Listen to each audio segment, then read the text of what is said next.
Y'all know what's going on. It's time for another episode of Doing Time with Joe.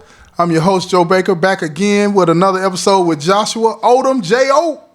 And I hope that if you didn't listen to the first episode 1, the early years, I hope that you go back and check that one out.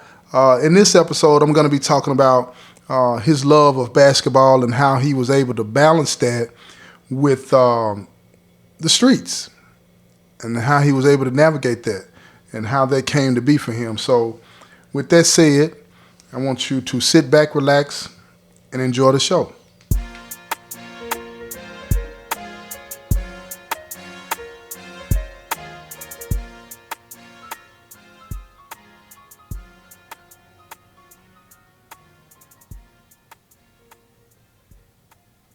What's up, J.O.? What's going on, man? Hey, what's up, Joe? I'm doing all right. All right. Welcome back. I'm glad that you are sticking with me on this, right? Yeah, but in the last episode, we got off of it. We ended that episode talking about, trying to put a teaser out there, but you got to run in your mouth on the basketball thing. I saw how excited you got and whatnot. But tell me, let's rehash that again. Like, when did you fall in love with the game? I fell in love, say about 6th grade, really. Yeah. 6th grade, I fell in love. Yeah.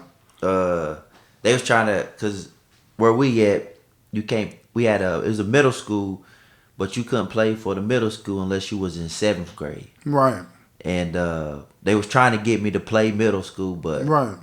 due to the rules and circumstances, I wasn't allowed to. Well, let me ask you this before we get a little further into that. Who were some of your major influences as far as basketball? I know you saw your auntie that holds a record at Carson Newman. She taught you how to play.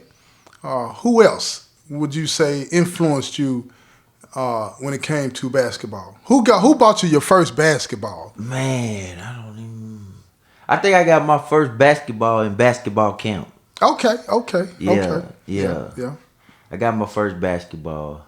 Mm-hmm. And then And did you sleep with it like everybody? You know how you see on TV? I didn't sleep with it. Dribbling all the time. And I hear a lot of stories. People like, man, I dreamed about this. And the crazy thing is, though, I ain't really had no basketball dream. Right. Mm-hmm. So I be trying to catch that when people say something like that. Right. Man, I dreamed this day, and I be like, okay, I didn't ever had no basketball dream. Right. I seen myself in the league. No, I ain't had no dream of me being in the league. You never had dreams of being in the league. Nah, you know what I mean? Right. And I guess that may have to do with something that went around my environment. Right. Could be, about my conscious thinking, because of the extracurricular activities that was going on. You didn't you didn't see anybody in your neighborhood that went to the league. No, and we had some great players. Right. I mean, and they all fell to the wayside, so to speak. Yeah, fell straight to the wayside. Did they fall victim to the game, or they just didn't make it? Yeah. So that's what you saw. That's what I saw. That's what shaped you. That's what shaped your dreams and aspirations. Mm-hmm. Yeah. So tell me, after 6th grade, tell me about middle school, man. What was going on about that time in your life? You 16, 15, 16 years old? About 15. Getting ready to go into high school? 15, 16. Right. You understand this, you trying to balance this, want to smoke weed and things like that you would think that would hold you back. Because I'll never forget, man, I told my son, my youngest son, Boo, he could run real fast. And I remember he was a kid. He was talking to me on the phone one time, and I told him, I said, well, and he never said anything about smoking nothing, but I'm trying to head all that off, right? And give some fatherly advice, you know what I'm saying? And I said, well, don't you ever smoke or drink, because you ain't going to be able to run fast if you do that. And he remembered that. You know what I'm saying? And he ain't never smoked nothing to this day. Mm-hmm. Never smoked nothing in his life. So, how were you able to do that? It was just because you were so gifted that smoking weed. When did you smoke weed? When did you first start smoking weed? 15, 16. And I'm sure it wasn't every day, though, right? It wasn't every day. I know I think I was younger than 15, 16 when it's a funny story. But me and my first cousin, Right. we was at the projects and we felt like a little cigarette butt on the ground, and we was like, let's try this out, you know what I mean? So Oh my goodness. we tried that out, and one of the great players that was in our area, Jovan Johnson. He was real good, and he caught us. Right. You know what I mean? And he told our parents, and then you know how that go. When Right. your mom get ready, quench them butt cheeks as it's happening. Yeah. Or be ready for that punch in the chest. Coming. You gonna get something. You know what I mean? Yeah. So I remember that with the cigarette, but then it was like we start being around the projects, and just like the cigarette smoke had a funny smell to it. It had a little stinky smell, and then we just seeing like we at the wreck, old heads in the parking lot, they chiefing, you know what I mean? Right. We like, man, that smells familiar, you know what I mean? So when you, like you said, it shaped me like, oh, let me start smoking, Yeah. And I remember my first blunt was in my homeboy's car. We always he had a bubble Caprice. So we smoked, then man, we had a good time though. We had a good time. We went to Taco Bell right afterwards, Home. Got the munchies. And they used to do like speed up, you know what I mean? Talk about nigga, you know what I mean? And we just high laughing, just having a good fun. Time, Y'all, young, having fun. Yeah. Go home, mom was like, you been smoking? You know what I mean? Like, nah, we ain't been. I ain't been smoking. So then like having that first experience of smoking, and like we was all just kicking flavor, you know what I mean? Laughing, having the time of our life, and it just led didn't to like, seem like a big deal. Didn't seem like a big deal. So I was creating that habit. Right. And the next thing you know, we just every now and then we'll find some. You know what I mean? And shoot. Smoke. We'll put one in the air. Right. Did you ever smoke before you played? Because, man, I did that one time. I could not even play. Couldn't even move. I did it in middle school. Right. I did it in middle school. But 8th grade, yeah. Yeah. Did it affect your game? No. The crazy thing is I had some of my best games has been when I was high. And look here, don't y'all even pay no attention but to that. There is no endorsement. No, let me say this. See, because this guy is gifted. He's really, really, really good, right? So he could probably smoke and it not really affect his game that he could see anyway. He told me he had his best game. How many did you score? I don't know, but I was always a 20-point player. Always a 20-point player. At that age, I was a 20-point player. Yeah, but that is not an endorsement though, right? Yeah, nah. Right. Don't. Young as youth, wait, you know what I mean? Yeah. Don't, because eventually it makes you lazy in other aspects. So you learn that over time. Yeah, over time it makes you, gets you lazy of what you need to be doing at that time. Messes with your focus. Yeah. Absolutely. And but yeah, that, and then like I said, 15, I'm willing and dealing, selling drugs, you know what I mean? You started selling? Yeah. So but you were playing ball at the same time, right? Yeah, and so how did you balance that? That's hard to balance. I know your mom did not know at that time. Yeah, nah. My mom didn't know. So you had to keep a secret from her. I had to keep a secret. I'm pretty sure you kept a secret from your pops. Of course. So, and now you got to keep a secret from your coach. Yeah. Because if you get caught, you can't play. No, I can't play.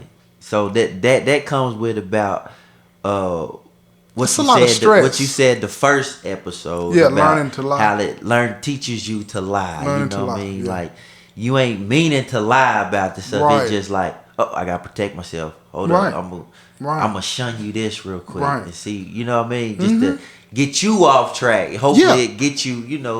Like kind of like a manipulator a little bit. You know what I mean? So let me say this. Let me add something to that too, because you just made me think of something. Right? A lot of times, like when people hear me say trauma, I think most people think like something real traumatic happening, like a fight or beating, killing, something like that, right? But I'm coming to believe that it can be traumatic for a person to be taught a negative lesson, right? Meaning, if I'm told to don't be saying nothing outside the house, this and that, and my mental I'm so young that my mental is not able to process that. That could be traumatic in a very small way, but it can influence my behavior down the road in ways that I'm not even thinking about, right? So think about that when you tell an untruth or use deception with your kids. You're traumatizing them then in a minor way with major implications. Because listening to what J.O. is saying, and it happened to me too, you learn these manipulative ways so you can maneuver through life. And I can only imagine, you say you were 15, 16 when you started hustling. Mm-hmm. That's a lot of burden to carry at that young age. And maybe you didn't even realize Didn't even it. realize it. Yeah, you didn't even realize it. Didn't even realize what I was actually creating of myself. Yeah. You know what I mean? Yeah. And I mean, I probably won't. They probably couldn't come and get me for this though. But you know, I may have a few people meet me up while I had gym class. Yeah. Just to get the sale. You know what I mean? So it was just thinking about it now. It's just like, man. Yeah, a lot going on with it. Yeah, I'm doing too much at a young age. You know, I'm doing so much unknown variables. Yeah, you're not don't even. even. You know, you can't calculate all that. I can't. You know what I mean? And I couldn't. Yeah. You know what I mean? So I started doing that. Boom, boom. You know, then cousin, you know, some of the family. Then it was like our people that was out on the old heads that was out on the street that knew people can play ball. Yeah. It wasn't like some of them knew. You know what I mean? Some of them knew. Word gets around. Ain't no such thing as an anonymous drug dealer. Right. Yeah. And it was like, and I think about like, now you know what? They ain't had nobody like, hey, You didn't have nobody to step in. And, like, whoa. Right. Don't worry about that. Matter of fact, you worry about ball. Right. Because you the ticket. Yeah. You the ticket for the city. Yeah. Let me put you under here. Nobody did that. Wow. So didn't have that. You know what I mean? And it was like, maybe if my dad knew at the time, he probably would have. Yeah. You know, because you know, he may ask a question like, I remember one time they like, you in the gang? I was like, huh? He's like, no, you know, we don't do no gang. The only thing you represent is your last name. That's what you represent right there, you know. But he didn't know about the other activities. Right. You know what I mean? Because we didn't have no one-on-one conversation. Right. Barely, you know what I mean? Throughout life. Yeah. Out to eat. You know what I mean? When I'm looking up to this person, but we don't really have that one-on-one. You know what I mean? And that was like, okay, well, that grew something within me at the same time, like, damn. Yeah. And if I had that, you know, obviously, you know, if it was a fifth, we all be, you know. You no doubt. It'd have been different. You know what I'm saying? But it was just like, didn't have that that person, that model in the city I'm growing in. Yeah. Like, you know what I mean? And I could say one probably woulda, but he ended up having to go to prison. You know what I mean? And he was good in basketball, but it wasn't like that. They that weren't worrying about what you had going on. You know what I mean? Because they was doing other stuff. Yeah, see, a lot of times, let me say this, bro. A lot of times, people that might be involved in the same thing that you might be involved in, they won't get in your business because they don't feel like they have the right to. They lose that moral authority to say, look here, bro, don't do this. This is not you the ticket, like what you were saying. You got better things in store for yourself. So don't do this. But that's what keeps a lot of people from getting involved in saying things because they're involved in that. You know what I mean? You really do limit yourself when you're involved in criminal activity as being that type of person that you could stand out and influence somebody, man. And another thing I wanted to ask you, and I know I probably know the answer to it, but at that young age, you playing ball, selling drugs. I can imagine that because of your basketball and maybe a little of the street thing, a lot of people looked up to you, didn't they? They did. A lot of the students looked up to you. Yeah, and not knowingly at the age of the influence. You didn't realize that influence that you had. Because it was like I heard someone say earlier today, I was watching the Globetrotters, a dude from Bronx, New York, you know what I mean? And he was like, mentors play an important part in people's life, you know, and I didn't have that mentor. That mentor, right. You know what I mean? And not knowing the influential I got. Just because, I mean, in general, I was a good person. You know what I mean? No great, doubt, I no was doubt, a great no kid, doubt. you know what I mean? And you know, but you just didn't. You hadn't been molded to know what to do with that. I didn't know what to. Right. Yes. Yeah. Exactly. Yeah. That being involved in that and keeping that a secret from the two most important people in your life, with your moms and your pops, and then probably third your brother. That's a lot of stress and burden for a 15, 16-year-old to carry. First of all. Yeah. But the seeds were sown already for that. So your thing is keeping it on the hush, because you're gonna have to answer to them. They ain't gonna want you to do that, but this is what you want to do. And then the pressure that you have to still get out here on this court and perform, and the accolades that you're getting from the community, and then the people that are selling you, that you're selling these drugs to, they're looking up to you too. You feel me? And then they become co-conspirators in your secret, because they're keeping it hush as much as they can. You feel what I'm saying? And it's just affecting everybody. Yeah. This one person, you're the nucleus, and you have so much promise, and you got people looking up to you, looking to you for guidance and leadership, whether they realize it or not, or whether you realize it or not, even at that young age. You know what I'm saying? Yeah.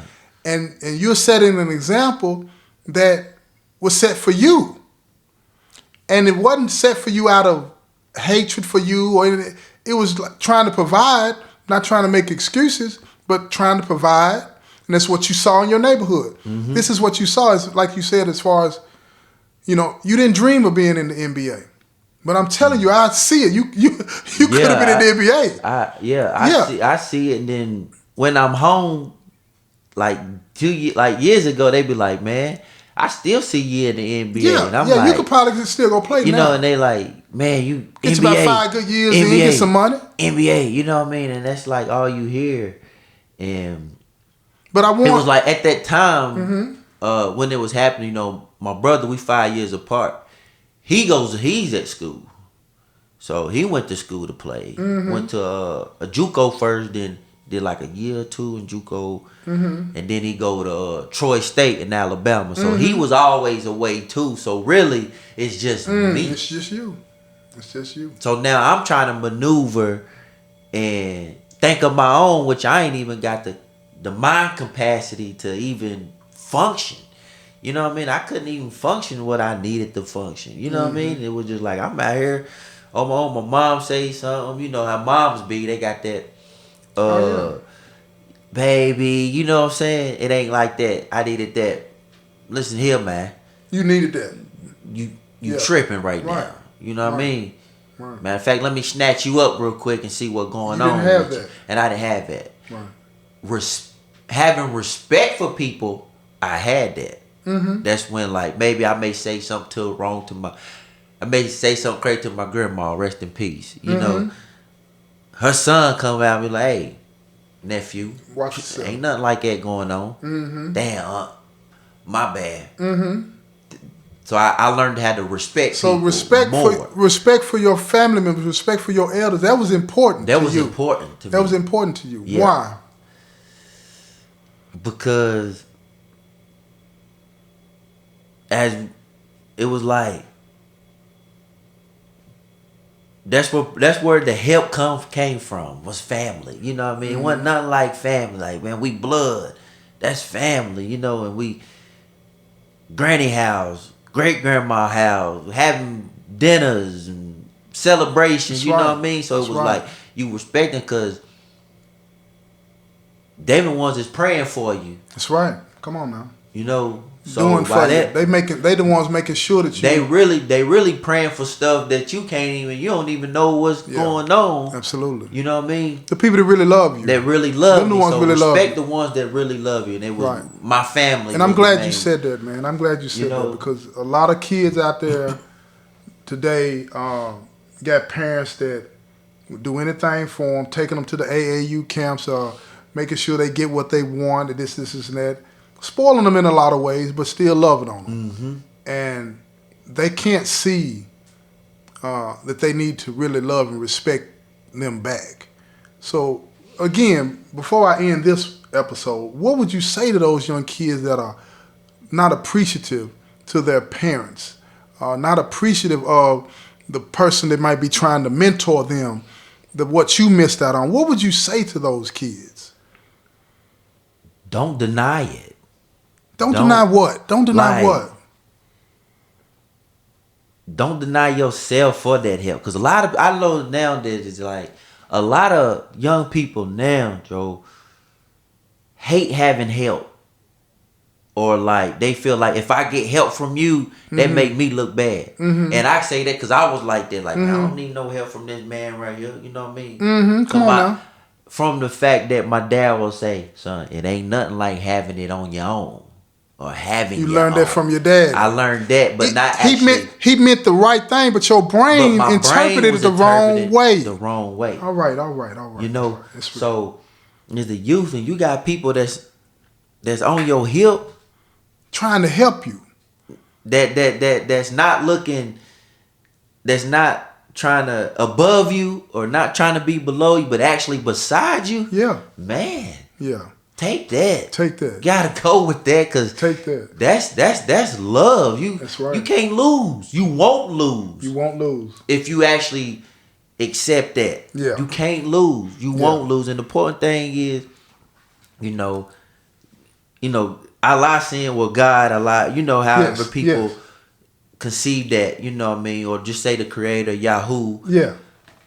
God puts them people like that in your life. Come on now. At the right time. That's right.